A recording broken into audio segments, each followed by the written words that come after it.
Sa pagpapatuloy ng programang panghabang buhay na hanapbuhay ni Congressman Jose Chavez Alvarez, inanyayahan niya kami mga lokal na lider ng lokal na pamahalaan ng bayan ng Rizal at mga punong barangay para sa isang benchmarking activity sa Bon Madud City, Daklak Province, Central Highlands sa bansang Vietnam.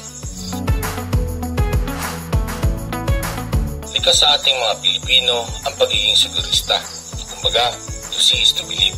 Kaya nga, minabuti ni Congressman JCA na ipakita sa mga lokal na lider hindi lang ang mga paraan sa pagtatanim, pagproseso, kundi pati na rin ang naiambag nito sa pambansang ekonomiya ng Vietnam.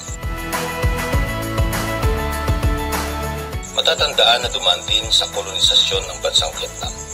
Giyera, civil war, na humantong sa kanilang pagkalugmok.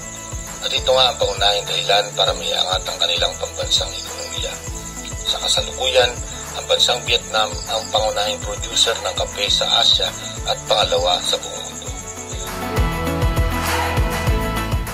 Sa aming pag-uwi, nagkaroon kami ng pag-asa.